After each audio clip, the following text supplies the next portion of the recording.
दिलीप सरांचा कॅरेक्टर जंगलामध्ये खाली पडलेला आहे आणि त्यांना वाचवायला ब्लॅक पॅन्थर येतो आणि हे सर्व गोष्टी कंटिन्युएशन मध्ये होतील, कारण जेव्हा दिलीप सरांचं कॅरेक्टर जंगलामध्ये हरवेल किंवा जाईल त्यांना हळूहळू विष्णूचे 10 अवतार दर्शन देतील।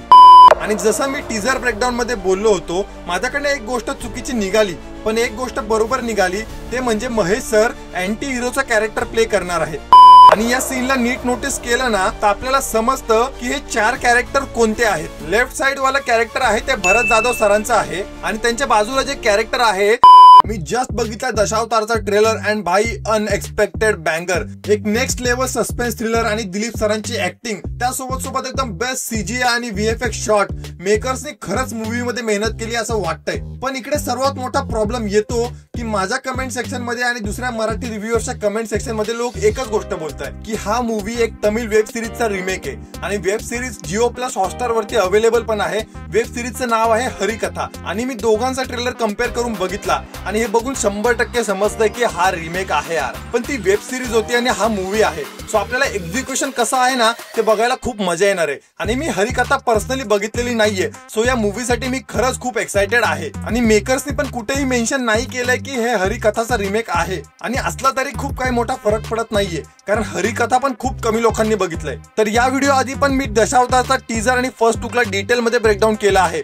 जर तुम्हाला ते बघायचं असेल तर वरती आय बटन वरती लिंक आहे किंवा कमेंट सेक्शन मध्ये तुम्हाला व्हिडिओची लिंक भेटून जाईल। तर थोडासा पण टाइम वेस्ट न करता ट्रेलरचा ब्रेकडाऊन करूया। तर मी आकाश या चॅनलचा होस्ट आणि तुम्ही बघताय आपण नाही घाबरत। तर या ट्रेलर मध्ये पूर्णपणे खूप गोष्टी रिव्हील केल्या आहेत, जसं की कोणता ऍक्टर कोणता रोल प्ले करतोय आणि महत्वाची गोष्ट म्हणजे मेकर्सनी ट्रेलर मधून बिलकुल स्टोरी स्पॉइल केली नाहीये। आणि ट्रेलरच्या सुरुवातीलाच दिलीप सरांचा कॅरेक्टर बोलतो आहे, त्या दिवशीच्या रथयात्रेत मी सोंग घेऊन नाचले की माझं नवस पूर्ण झालं। आता तो नवस कोणता असेल हे सांगता येत नाही, पण मूवीची सुरुवात इकडूनच होऊ शकते। आणि आपण जी ही आकृती किंवा जे शिल्प टीजर मध्ये पण बघितलं होतं आणि फर्स्ट लुक मध्ये पण बघितलं होतं ते एक्झॅक्टली कोणतं आहे ते क्लिअर झालंय। कोकणामध्ये जुने जंगल, शेत जमीन किंवा गावाचं रक्षण करणारा एक देव असतो, त्याला राखणदार बोलतात आणि हे शिल्प त्या राखणदाराचंच आहे। राखणदार म्हणजे ग्रामदैवत, जे गावातल्या लोकांची, गावातल्या जमिनीची, जंगलांची, प्राण्यांची रक्षा करतो। आणि ट्रेलर मध्ये पण ही गोष्ट बोलली आहे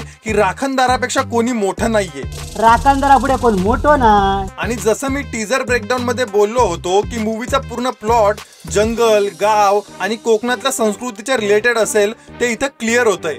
आणि इकडे जो हा सीन आहे ज्यामध्ये जर तुम्ही नीट नोटीस केलं तर एक विंचू आहे आणि तो विंचू सीजीआय वाला विंचू आहे आणि ते एवढं रिअलिस्टिक वाटतंय की मेकर्सनी मूवी बनवताना छोट्या छोट्या गोष्टीवरती मेहनत केली आहे हे याच्यामधून समजून येतंय। आणि नेक्स्ट सीन मध्ये आपल्याला भरत जाधव सरांचं कॅरेक्टर दिसतं आणि त्याचा एक डायलॉग पण ऐकू येतो, अरे जंगल अपने बाप का। आणि हा सेम सीन टीजर मध्ये पण होता। आणि या सीनला नीट नोटीस केलं ना तर आपल्याला समजतं की हे 4 कॅरेक्टर कोणते आहेत। लेफ्ट साइड वाला कॅरेक्टर आहे ते भरत जाधव सरांचं आहे आणि त्यांच्या बाजूला जे कॅरेक्टर आहे ते थोड्या वेळापूर्वी आपण ट्रेलर मध्ये बघितलं होतं ते हे कॅरेक्टर आहे। आणि त्याच्या बाजूला सुनील तावडे सरांचं कॅरेक्टर आणि त्याच्या बाजूला जे कॅरेक्टर आहे ते रवी काळेंचं आहे। आणि इकडे हे सर्व लोक मिळून जंगलामध्ये राखणदार बनून फिरता आहे लोकांना घाबरवण्यासाठी। आणि आपल्याला याच्याच कंटिन्युएशन मध्ये कोळशाच्या खाणीचा एक व्हीएफएक्स शॉट बघायला मिळतो आणि कदाचित हे लोक याच्यासाठीच काम करतात। आणि मग ट्रेलर मध्ये पुढे आपल्याला महेश मांजरेकर सरांचं कॅरेक्टर इंट्रोडक्शन भेटतं। ते एक पोलीस ऑफिसर आहे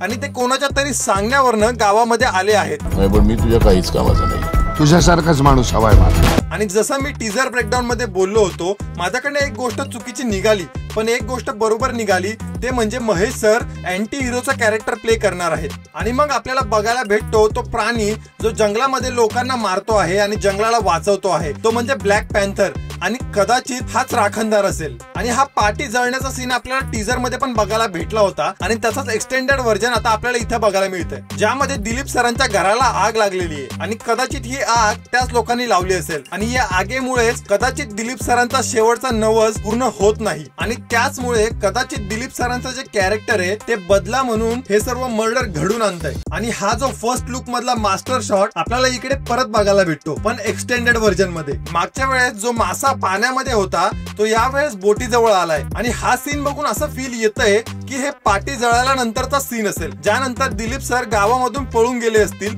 आणि जंगलामध्ये हरवले असतील, म्हणून त्यांना रस्ता दाखवण्यासाठी मत्स्य अवतारांनी त्यांची मदत केली असेल. पण इकडे थोडं कन्फ्युजन पण क्रिएट होतं, कारण तो मासा एक्झॅक्टली दिलीप सरांसारखाच दिसतोय आणि त्याच्याच कंटिन्युएशन मध्ये तो मासा परत जेव्हा पाण्यामध्ये जातो ना, एक नंबर सीन होता तो. यार काय VFX शॉट होता, म्हणजे एकदम डिटेलिंग प्रॉपर आणि गूजबम्स आले मला ते बघून. आणि कदाचित मूवी मध्ये दिलीप सरांकडे सुपर नॅचरल पॉवर पण असू शकते, पण तो देवाचा माणूस आहे. तुम्ही जमीन बडवत बसाल आणि तो पंजा मारून निघून जाईल. आणि इकडे ट्रेलरच्या एंडिंगला आपल्याला परत एक बेस्ट CGI मास्टर शॉट बघायला मिळतो. इकडे दिलीप सरांचा कॅरेक्टर जंगलामध्ये खाली पडलेला आहे आणि त्यांना वाचवायला ब्लॅक पॅन्थर येतो आणि हे सर्व गोष्टी कंटिन्युएशन मध्ये होतील, कारण जेव्हा दिलीप सरांचं कॅरेक्टर जंगलामध्ये हरवेल किंवा जाईल त्यांना हळूहळू विष्णूचे 10 अवतार दर्शन देतील. आणि मी खरंच फर्स्ट टाइम कोणत्या तरी मराठी मूवी मध्ये चांगल्या लेवलचं CGI वर्क बघतोय. आणि याआधी पण मी दशावतारचा फर्स्ट लुक ब्रेकडाऊन आणि टीजर ब्रेकडाऊन व्हिडिओ बनवला आहे, तो व्हिडिओ पण बघायला विसरू नका. तर आजच्या व्हिडिओ पुरतं फक्त एवढंच. जर तुम्हाला हा व्हिडिओ आवडला असेल तर व्हिडिओला नक्की लाईक करा आणि चॅनलला सबस्क्राईब करायला विसरू नका. चला येतो.